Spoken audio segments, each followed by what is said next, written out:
What's going on, everybody? Jolt here from the Token Minorities, and I am back with the Round 1 battle of the BFA Round 5 tournament hosted by Johnny GB. Make sure to check him out. Really good tournament host, put together a fantastic tournament. He'll be linked down in the description below. But this is our Round 1 game in pool play. If you in the bracket round, if you happen to miss the pool play matches, make sure to go check that out. I'll link that down in the description below as well. I'll also try to remember to make a playlist out of these videos, so if you want to just go back up one in the playlist, you should be able to see the pools matches. But long story short, I guess spoiler warning, we did advance out of pools with an undefeated record in pool play, so we are moving into the bracket round here, trying to keep our undefeated streak in action. So, in round 1 of the bracket round, we are against the Johnson 3. Goes by Omega John on Showdown, if you are familiar with him. I had never played him before, so I was not familiar with him.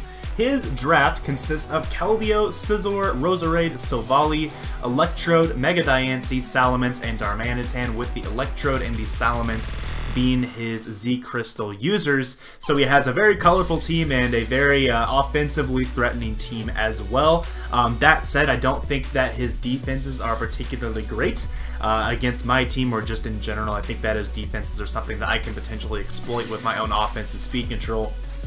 And I think that he doesn't have... I think that he's kind of slow as well. Naturally pretty slow, which allows things like my Mega Diancie, potentially like my Zygarde as well, to put in a lot of work against this team. He doesn't have an Arrows Resist either, so I very well could run something like a Banded Zygarde. But as you can see in front of you, this is the team I'm bringing for this round 1 matchup. Starting this off with a Dragon Dance Zygarde. The way my draft really worked in this tournament is that I didn't have too many like speed setup threats necessarily. I could have run stuff like Salic Berry or like Flame Charge and Fernape. I could have run like Rock Polish Diancie, but neither of those get a speed boost in addition to getting like an offensive boost typically, and like a physically or especially offensive boost. And Zygarde is able to do that here. I think it's really good in this particular matchup because at +1, especially if I have Sticky Web support, let me know what his switch-in is, as he doesn't have that Arrows Resist. He does not at all appreciate taking 1,000 arrows from a max attack Zygarde. This is just so good against him. Extreme Speed is also really valuable against a variety of members on his team. And Outrage is good just in case he does bring a Silvally Bug or Silvally Grass to try to help him switch into the Zygarde. That's definitely a possibility. When you see a Silvally, there's a lot of different ways they can take that, and Outrage will help me in terms of breaking that down for other members of my team. So this is probably the main win condition that I'm going to try to build around here for this round 1 game. Then I also have a Mega Diancie carrying 4 attacks: Moonblast, Psyshock, Diamond Storm, and Hidden Power Fire. That coverage hits his entire team. I know it's at least neutrally. It almost hits his entire team super effectively, actually. The only exceptions being the Electrode, which that's going to pretty much drop to a Moonblast anyways. And I guess it depends on his Silvally type as well. But yeah, so this hits his whole team at least neutrally, and very hard at that. So this is really good against his team, and especially if I can maybe support this with Sticky Web as well, this could be a massive threat against him. Then I'm bringing the Infernape, which is a Choice Scarf variant, basically meant to pick up the pieces, clean up the pieces that the Zygarde might leave behind. Or maybe even vice versa. Maybe Infernape's going to be able to take on some of the threats that would otherwise be annoying for Zygarde. For example, like a Silvally Grass, this might be able to get rid of that. This might be able to break down like a Keldeo, maybe into range of my Extreme Speed, as because his team is so weak to a Dragon Dance Zygarde, I 100% expect him to try to bring a Choice Scarf Keldeo in this matchup. And yeah, so I'll be keeping that in mind. This does not outspeed Choice Scarf Keldeo necessarily, but maybe being able to get that chip damage off on the Keldeo with a close combat or something could allow me to get could set up my Zygarde for a sweep in the late game. Now I am packing in Power Ice on this just to allow me to deal with a +1 Salamence, as that's obviously a big threat against my team as well. So yeah, that's pretty much the offensive core for this game. The Zygarde as the sweeper, the Diancie as the breaker, and the Infernape as the potential cleaner in the late game if Zygarde isn't able to do the job on its own. Then I have a Crobat, which is mainly meant to help deter his hazard stack option, as I think the best possible team he could bring against me is one that includes Spike's Roserade.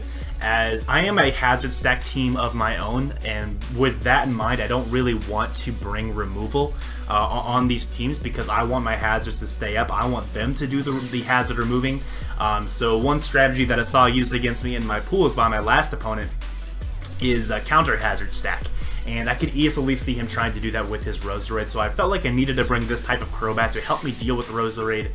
Basically guaranteed, the only exception obviously being Sleep Powder that I don't have any way to resist with this particular set and item. I could have run like Safety Goggles, but opted against it.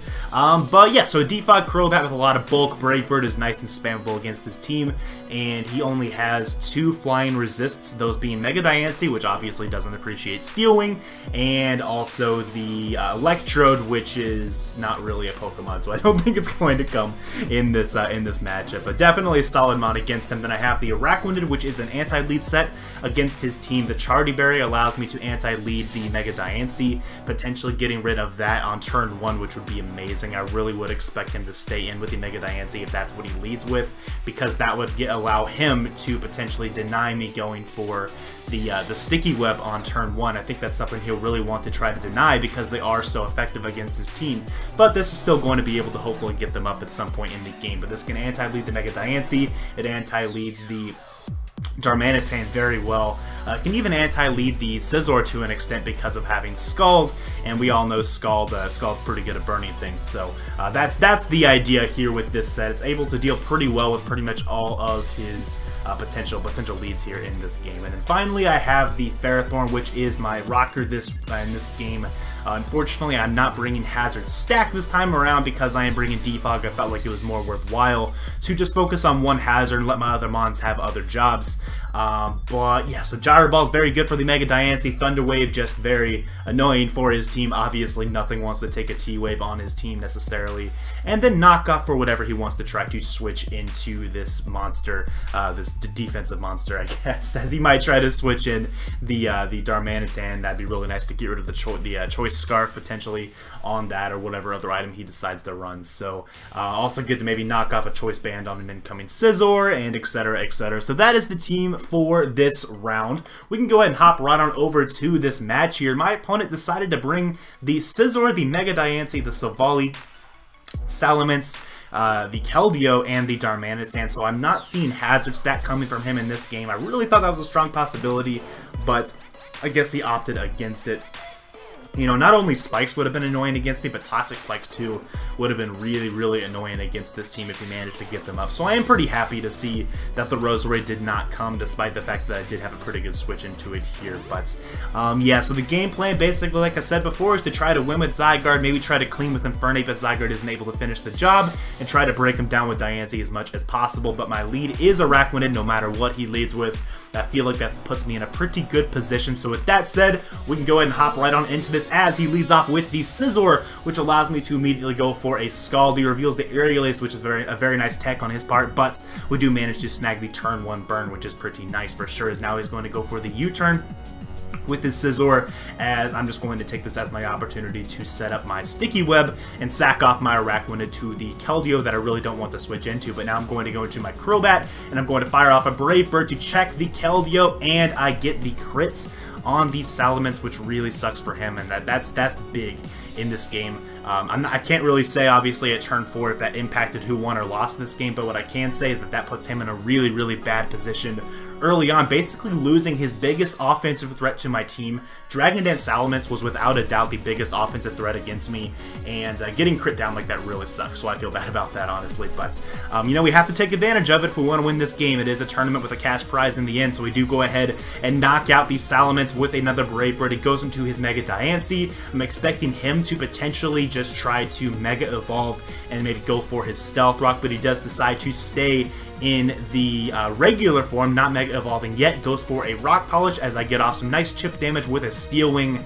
Definitely good chip damage to have if he were to try to preserve his Mega Diancie in the face of a Ferrothorn, but I am invested to be able to take a hidden Power Fire from the Mega Diancie with ease. I'm able to knock it out with my Ferrothorn. Now he goes into his Silvally, expecting him to go for a Defog. I'm going to go straight into my Diancie, knowing that there's no way it's very unlikely that this thing is going to be able to deal with me. I think it's more likely that he has something like Surf instead of like an Iron Head to deal with Diancie, since the Surf would also hit the Infernape, so I am able to get rid of the Silvally, now expecting him to pretty much feel forced to go for a Bullet Punch or maybe a U-turn with the Scizor. I'm going to go straight into my Ferrothorn because it allows me to get my Stealth Rocks back on the field and potentially knock off an item if he wants to go hard into his Keldeo or hard into his Darmanitan. And we do manage to catch the Darmanitan, get a critical hit on the knockoff, and knock off the Salac Berry.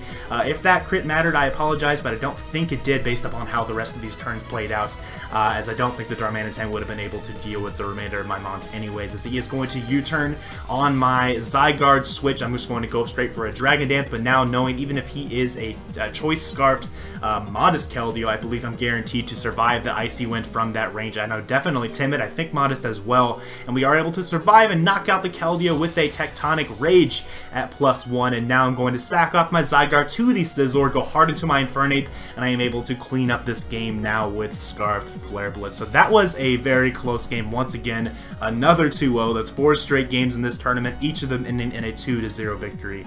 So yeah, we've gotten some really good games here in this tournament. That was something that I wanted to make sure I had. Like, I wasn't really sure if I was going to try to upload the battles from this tournament, but all the way through, I felt like I had really good close matches. And yeah, so I just wanted to bring this to you guys and see, I guess, see if you enjoyed it as much as I did. I thought it was a really fun tournament, honestly. But yeah, so really good game to my opponent Johnson here. We are going to advance to the round of 32, so the top 32 of a tournament that has a lot of people in it. That's pretty exciting to do for sure. That's going to be in another video, though. I'm going to actually call it here, and I hope you guys are looking forward to the next episode, which will be a game against Ceton. Ceton Nation, I think is what he goes by. So he's a pretty solid player. He knocked off Mio in round 1, actually, so he's definitely a competent player there for sure. So looking forward to that game. Hope you guys are as well, and I will see you all in the next episode. Peace.